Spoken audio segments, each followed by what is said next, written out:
안녕하세요, 사운드 마스터입니다.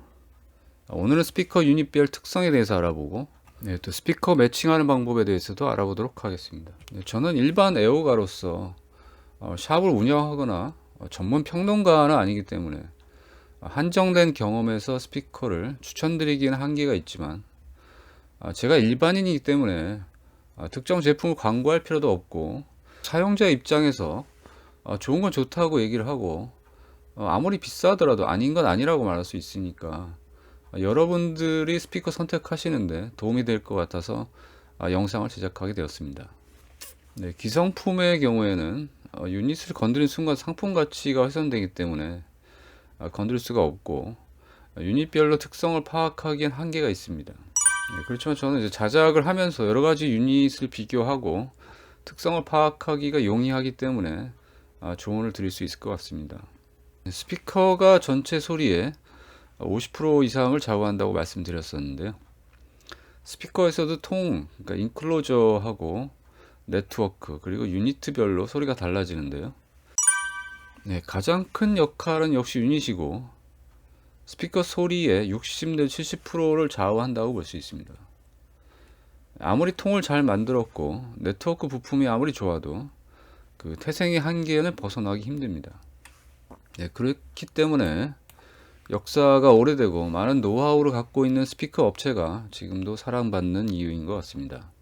그래서 먼저 유닛 종류별로 각각의 특성을 말씀드리고, 간단하게 매칭하는 방법에 대해서 또 알아보도록 하겠습니다. 내용 중에 다소 주관적인 견해가 들어있기 때문에 감안하시고 들어주시면 감사하겠습니다. 먼저 유닛의 재질별 특성입니다. 유닛의 특성을 잘 파악하면 스피커의 소리를 듣지 않고도 어느 정도 스피커 소리를 유추할 수 있는데요. 먼저 트위터의 특성을 알아보면, 이 고음을 내주는 트위터는 대개 돔 형태로 되어 있는데요. 그 이유는 고음으로 갈수록 음파의 그 직진성이 강해지기 때문입니다. 반대로 저음으로 갈수록 방향성은 떨어지고 음파의 회절 성질이 강해집니다. 그래서 트위터를 돔 형태로 만들지 않으면 직진성이 강해져서 앞에서만 잘 들리게 되는데요. 정면에만 음파가 전달되니까 소리가 쏘게 됩니다. 그래서 대부분의 트위터는 그 고음을 분산시키기 위해서 이렇게 돔 형태로 만듭니다. 소리가 쏜다는 것은 쉽게 말하면 귀가 따갑다는 건데요. 이 보컬의 고음부 목소리가 따갑게 들리게 되는 거죠. 먼저 보시는 트위터는 실크 돔 트위터인데요. 가장 많이 보시는 형태의 트위터죠. 전면부가 실크로 돔 형태로 되어 있기 때문에 실크 돔이라고 하는데요. 일반 돔 트위터에 비해서 약간 더 소리가 부드럽다고 생각하시면 될 것 같습니다. 소리가 가장 무난하고 쏘지 않는 특성의 부드러운 소리를 갖고 있다고 생각하시면 되겠습니다. 다음은 티타늄 또는 알루미늄 트위터인데요. 이 금속성의 트위터의 특징은 소리가 찰랑찰랑거리고 고음에서 시원시원하게 소리가 뻗어나오는 특징이 있습니다. 주로 JBL에서 금속성 트위터를 많이 쓰는데요. 단점은 소리가 쏠 수 있다는 건데요. JBL 4312 BCD 스피커가 고음부가 주로 많이 쏜다고 그러는데요. 대신 락 음악에서는 아주 발군의 소리를 내줍니다. 다음은 이렇게 나팔 모양으로 되어 있는 트위터를 많이 보셨을 겁니다. 바로 혼 트위터인데요. 이 혼 트위터의 원리는 고음이 중앙으로만 집중되는 성질을 막기 위해서 양쪽으로 웨이브 가이드를 두고 널리 퍼지는 형태로 분산시키는 효과가 있습니다. 따라서 고음의 에너지가 퍼져서 나오기 때문에 일반 트위터보다 소리가 더 부드럽게 느껴지고 입체감이 느껴지는 소리가 나오는 겁니다. 이 트위터를 좋아하는 업체가 있는데요. 바로 클립시하고 그리고 JBL입니다. 클립시라는 업체는 1940년대부터 시작을 해서 역사가 오래되었는데요. 특히 그 라스칼라라는 클립시 혼 스피커로 유명해진 업체고, 지금도 많은 스피커를 생산하는데요. 한 가지 특징이 거의 모든 스피커에 이 혼 트위터를 채용했다는 것입니다. 이런 걸 좋게 얘기하면 철학과 전통을 고수한다고 해야겠죠. 또 이 회사는 중저가의 스피커도 많이 생산을 하는데요. 실제 소리를 들어보면 아메리칸 사운드답게 소리가 호방하고 시원시원한 소리입니다. 네, 고음도 부드럽게 나오고요.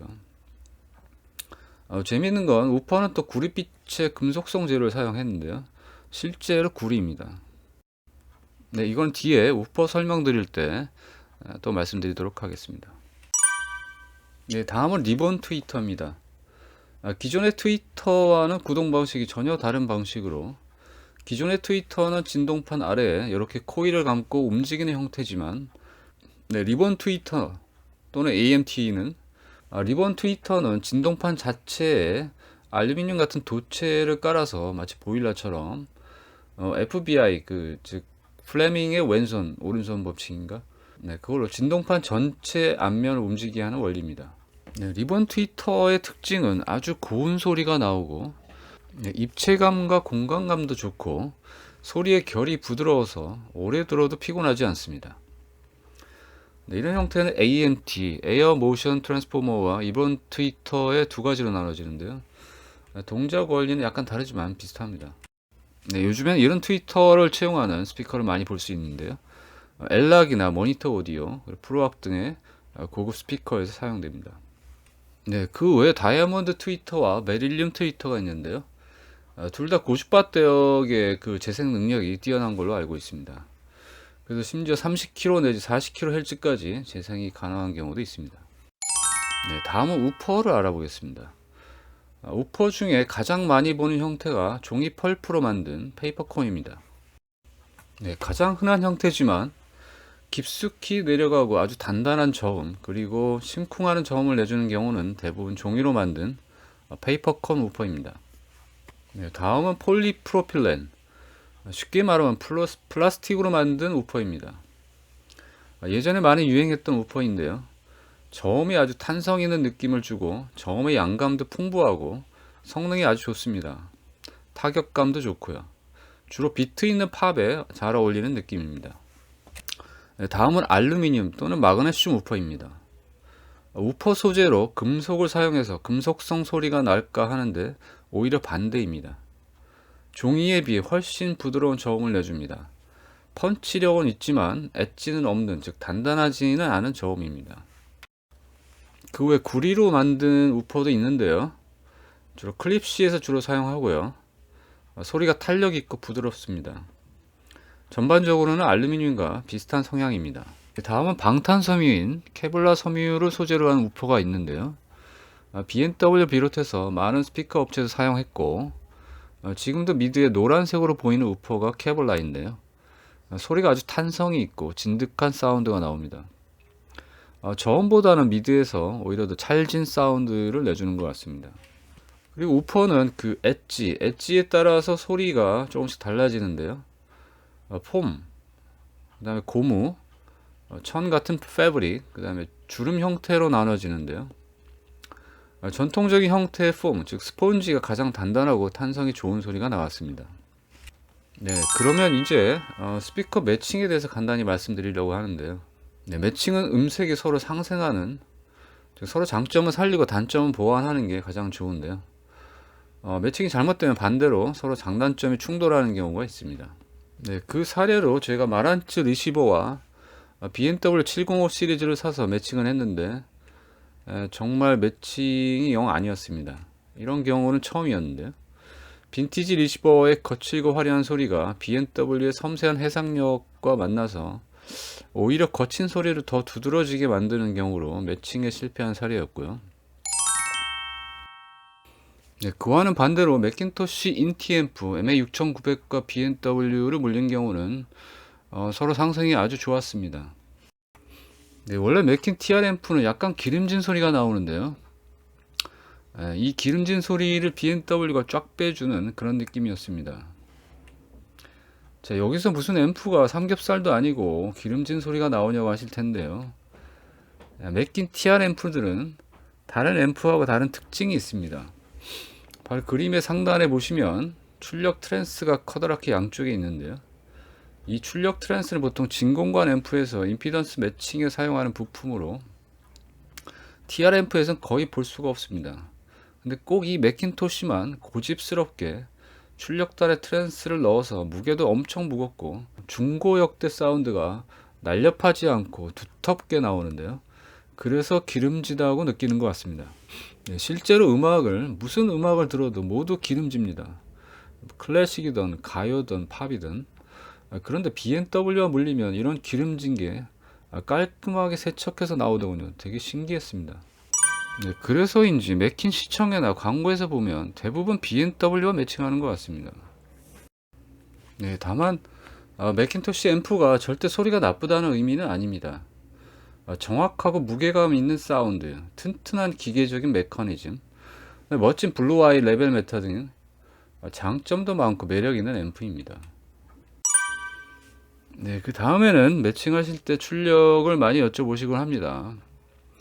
출력은 사실 무관하다고 생각하는데요. 가급적 비슷한 출력의 제품으로 매칭하시면 되겠습니다. 네, 다만 너무 극단적인 경우, 즉 50W 스피커에 200W 앰프를 물린다거나 200W 스피커에 50W 앰프를 물리는 경우, 이런 경우만 아니면 큰 문제는 없을 것 같습니다.